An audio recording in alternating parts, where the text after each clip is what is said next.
What if the very thing that made a band immortal was also the thing built to destroy it from the inside? He built one of the most recognizable guitar sounds in music history. He survived an arrest that could have put him in a Canadian prison for the rest of his life. He lost control of his own band without ever leaving it. He nearly walked away for good. And then, somehow, he became the reason the Rolling Stones never actually broke up. This is the Keith Richards problem the Rolling Stones couldn't survive, and couldn't survive without. Picture the Rolling Stones in the early 1980s. The arenas were still full. The records are still sold. Mick Jagger and Keith Richards were still, on paper, rock's most famous songwriting duo, the Lennon-McCartney of the blues world. But behind the scenes, something had quietly broken. Two men who once finished each other's musical sentences were now barely speaking the same creative language. Sessions stalled. Tempers flared. Doors slammed. A band that had already survived drugs, arrests, and the loss of two guitarists was suddenly staring at its own ending, not from an outside enemy, not from a lawsuit or a scandal, but from the relationship at its exact center. The strange thing was, the man at the center of the storm wasn't a threat to the band's chemistry.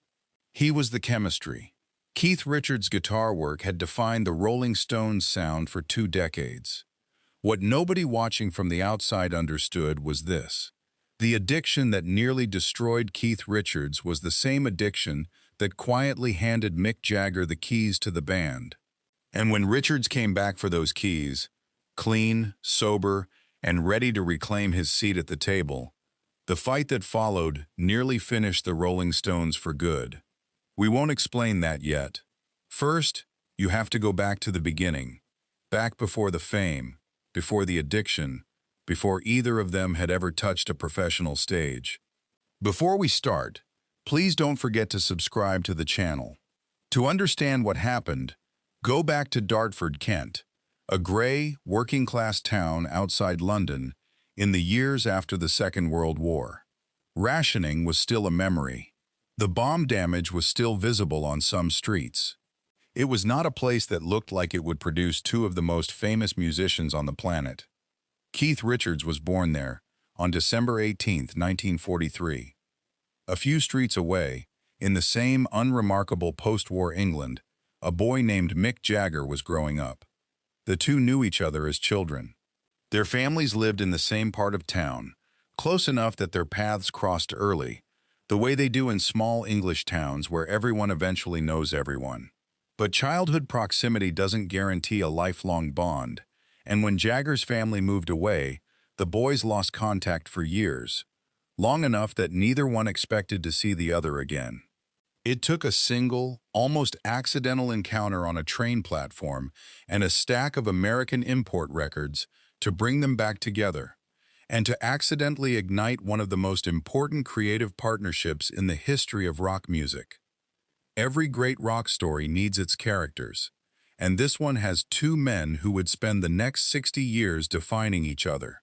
There was Mick Jagger, the frontman, the face of the operation, the performer with an instinct for spectacle and, eventually, a genuine head for business. And there was Keith Richards, the craftsman, the riff builder, the guitarist who thought less about the show and more about the bones underneath it. Where Fleetwood Mac would later be defined by the romantic wreckage inside the band, and Led Zeppelin by an almost mythic sense of excess and mystery, the Rolling Stones were, from their very first days, defined by this one specific split. One man built the fire, and the other built the stage to put it on. That fusion happened in 1961 at Dartford railway station. Jagger stood on the platform carrying records by Chuck Berry and Muddy Waters. Records that were nearly impossible to find in England at the time, the kind of import a serious blues obsessive would have to hunt for. Richards spotted them and immediately recognized something rare. Someone else his age who shared his exact, specific obsession. That meeting didn't just revive an old childhood friendship. It began one of rock's most important songwriting partnerships, one that would eventually produce more classic songs than almost any other duo in the genre's history. From there, the story moves quickly. Richards and Jagger started performing together, chasing the same records, the same riffs, the same impossible dream of playing American blues in front of British audiences who had barely heard of it. Meanwhile, a guitarist named Brian Jones was separately building his own blues group in London, and Jagger and Richards eventually joined his project. Together with their bandmates, they became the Rolling Stones, making their public debut in London in 1962, playing to small, unglamorous crowds who had no idea what they were witnessing. In those early years, Richards and Jagger weren't rivals for control. They were brothers in obsession. Two young men united by a shared belief that American blues and R&B deserved a much bigger stage than anyone in England was giving it. They believed they could conquer anything, and together, for a while, they really did seem unstoppable. That bond would eventually earn them a nickname that has followed them for over 60 years, the Glimmer Twins. It's a name built entirely on unity, forged long before either of them had any reason to fight for authority over the other. As the Rolling Stones grew, Richards became one of the band's principal guitarists, and he developed something genuinely rare in rock guitar, an approach to rhythm playing built around riffs and interlocking parts rather than conventional soloing. It was closer in spirit to how Chuck Berry treated the guitar as the entire engine of a song than to the lead guitar showmanship Ritchie Blackmore would later build his reputation on with Deep Purple. Richards drew heavily on Berry, and even deeper on American blues, before developing his own signature technique, open tunings, especially a 5-string open G tuning that would become instantly recognizable to millions of listeners who couldn't even name what they were hearing. You hear it in Honky Tonk Women. You hear it in Brown Sugar. You hear it more than a decade later in Start Me Up. Richards' guitar style didn't just accompany the Rolling Stones. It became inseparable from their identity, the sonic signature that told you within 2 seconds which band you were listening to. At the same time, Jagger and Richards became the band's dominant songwriting partnership, and the hits started arriving fast. I Can't Get No Satisfaction is the clearest early example of the formula working at full power. Richards built the riff, Jagger built the lyrics and the vocal melody, and the result became the Rolling Stones' first #1 single in the United States. Where Deep Purple leaned on raw instrumental firepower and Fleetwood Mac would later lean on emotional confession laid bare in the lyrics, the Stones now had something rarer than either: a genuine, repeatable writing engine, two men who could turn a riff and a feeling into a hit almost on command. The crowds grew. The money arrived, the hits kept coming, and the future must have seemed, at the time, essentially limitless. By the late 1960s and into the 1970s, Richards had become one of the most influential rock guitarists alive, and his partnership with Jagger had produced a catalog most bands would spend their entire careers chasing. But success changes people. It always does. And the same partnership that had built this empire was about to become the exact source of its deepest, most personal war. Here's where the crack begins. And, like most cracks that eventually bring down something enormous, it starts small. During the late 1960s and through the 1970s, Keith Richards became heavily involved with drugs. Heroin, specifically, took hold of him, and it didn't happen overnight. At first, it was something the band could work around, something that seemed manageable, even ordinary by the standards of the era. Then it became something they had to actively manage, and eventually, it became a serious threat, not just to Richards' health and his career, but to the Rolling Stones' entire ability to function as a band. Stage 1. At first, nobody outside the band fully grasped how deep it had gone. Richards was still playing, still writing, still unmistakably Keith Richards on stage, so from the outside, everything looked fine. Stage 2. Then people inside the organization started noticing the gaps, missed sessions, unpredictable behavior, the kind of unreliability that forces someone else to quietly start picking up the slack. During Richard's deepest periods of addiction, Mick Jagger increasingly took control of the band's business affairs, simply because someone had to, and Richards wasn't in a position to. Stage 3. It became impossible to ignore. Jagger grew accustomed to making the important calls entirely on his own. Contracts, decisions, direction, all of it. Richards would later admit this created a serious problem the moment he finally got sober and wanted a real say again. Stage 4. The damage kept spreading, both to Richards' physical health and to the fragile balance of power inside the band. A balance that was quietly tilting further away from him with every year that passed. Stage 5. The crisis point finally arrived, not gradually this time, but all at once, in a hotel room in Toronto. And it very nearly ended everything. Then something happened that changed the entire trajectory of the story. In February 1977, Keith Richards was arrested in Toronto. Canadian police searched his hotel room and found heroin, and not a small personal use amount.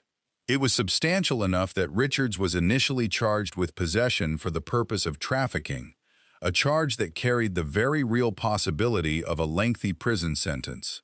It lasted only a few minutes, a police search in an ordinary hotel room, but it revealed everything about how far the addiction had traveled and exactly how much was now at stake, not just for Richards, but for the band's entire future. The arrest happened while the Stones were in Toronto for recording work connected to the live album Love You Live. Remarkably, almost unbelievably, the band still managed to perform its scheduled shows, even with its guitarist facing the most serious legal jeopardy of his life. For more than a year afterward, Richards lived under intense legal pressure, with the threat of a lengthy prison sentence hanging directly over the band's future. He eventually pleaded guilty to heroin possession. He received a suspended sentence and probation, narrowly, almost improbably avoiding the prison term that could have ended the Rolling Stones outright, mid-career, at the height of their fame. As part of his sentence, he was also ordered to perform benefit concerts for the Canadian National Institute for the Blind. It's genuinely hard to overstate how close this came to being the moment the entire Rolling Stones story simply stopped. The case became one of the most serious threats the band ever faced, more dangerous in some ways than any lineup change or industry shift. What happened next, nobody could have predicted.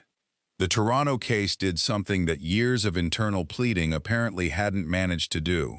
It forced Keith Richards to actually confront his heroin addiction, head-on, with real consequences attached. He underwent treatment, and, against considerable odds, against the kind of odds that destroy most people in his position, he eventually managed to stop using heroin altogether. This is the turning point in the story, the moment Richards essentially came back from the edge and rejoined his own life. But here's the twist that the template's second open loop always promises. His sobriety didn't simply restore harmony to the band. It created a completely different and in some ways more complicated problem. Once Richards was sober, his role inside the Rolling Stones changed dramatically and almost immediately. He became more involved in decision-making again. The exact decision-making that Jagger had been quietly handling alone for years by that point. And Jagger, understandably, was not immediately comfortable surrendering the authority he had accumulated during Richards' years of addiction. Richards later described the resulting period bluntly, calling it a kind of World War III between the two of them, not a metaphor he used lightly. This is the irony sitting at the exact center of the Keith Richards problem. His addiction had damaged his ability to participate fully in the band's affairs, handing Jagger control almost by default, almost by accident. And then his recovery, the very thing that should have fixed everything, the happy ending everyone would have wanted, instead created a brand new war, because the man who had spent years running the band alone wasn't eager to simply hand the reins back the moment his old partner reappeared. Once he was fully present again, Richards wanted his old influence restored in full. But Jagger had grown thoroughly accustomed to operating the band without him, and the two men began colliding over songs, over stage presentation, over the entire creative direction of the Rolling Stones. Their relationship grew increasingly antagonistic through the early 1980s, and it wasn't subtle. People around the band noticed. The tension reached its absolute peak during the recording of Undercover, released in 1983. Producer Chris Kimsey later described those sessions as among the worst he had ever experienced with the band. Jagger and Richards sometimes worked entirely separately rather than functioning as the unified songwriting team that had built the Rolling Stones in the first place. A startling contrast to the tight, telepathic two-man engine that had powered Satisfaction 2 decades earlier.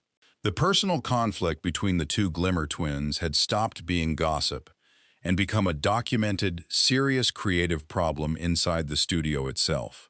By the mid-1980s, the Jagger-Richards relationship had deteriorated to the point where both men began looking outward, away from each other. Jagger began pursuing solo projects of his own. Richards, meanwhile, began seriously considering a life outside the Rolling Stones altogether. He formed his own band, the Expensive Winos, and released his first solo album, Talk Is Cheap, in 1988. Definitive proof, that Richards could successfully lead a band without Jagger standing beside him. For a moment, the Rolling Stones themselves entered one of the most uncertain periods in their entire history. A band that had already survived heroin, survived an arrest, survived a near-prison sentence, now looked like it might simply dissolve, not from tragedy or scandal, but from two men who could no longer agree on who was actually in charge. Two separate paths opened up in the late 1980s. Path A, the Rolling Stones, without a functioning creative partnership at the center of the band, drifting toward an increasingly uncertain future. Path B, Richards, thriving independently, proving with the Expensive Winos that his musical instincts didn't need Jagger's blessing or his business acumen to succeed on their own terms. For a while, it genuinely looked like the individual might outshine the group he'd helped build. But that is not how this particular story ends. Jagger and Richards eventually repaired their working relationship. The Rolling Stones reunited for the Steel Wheels era, and the Steel Wheels tour began in 1989, marking the band's full, unmistakable return to major touring after the chaos of the previous decade. It wasn't a clean cinematic reunion with a swelling soundtrack. It was two aging collaborators, both a little worn down by the fight, quietly deciding that whatever they'd lost was still worth the effort of getting back. The story was never really about heroin. It was never really about a hotel room in Toronto, or a contract, or who got to make the final call in a recording studio. It was about control, who holds it, who loses it, and what happens when the person who lost it finally comes back and wants it again. Keith Richards was, at different points in this story, simultaneously the problem and the solution. The problem, the heroin addiction, the arrest, the legal danger that nearly sent him to prison, the unpredictable behavior, the power struggle with Jagger, the solo ambitions that threatened to pull him away from the band for good. The solution, the iconic riffs, the songwriting partnership that produced some of rock's greatest songs, the distinctive open-tuning guitar sound no other band could replicate, the blues authenticity that gave the Stones their credibility, and the relentless, almost stubborn commitment that eventually brought him back to the band, even after everything that had happened between them. Go back to that image from the very beginning. Two boys on a train platform in Dartford, reconnecting over a stack of Chuck Berry and Muddy Waters records they could barely find in England. That reunion built the Rolling Stones. Decades later, a very different kind of reunion. Two grown men learning, slowly and reluctantly, to share power again after a war neither of them had actually wanted, kept the Rolling Stones alive. They survived Brian Jones. They survived Mick Taylor's departure. They survived Keith Richards' heroin addiction. They survived the Jagger-Richards War of the 1980s. They survived decades of internal chaos that would have permanently ended almost any other band. But through all of it, the Rolling Stones remained the Rolling Stones, largely because Keith Richards was still there. The one man the band could never fully live with, and could never fully live without. Even Richards himself doesn't see quitting as a realistic option.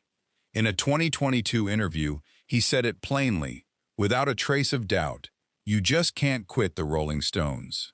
What's your favorite Keith Richards riff? The one moment his guitar defined a Rolling Stones song for you? Drop it in the comments below. And don't forget to like and subscribe for more stories from music history.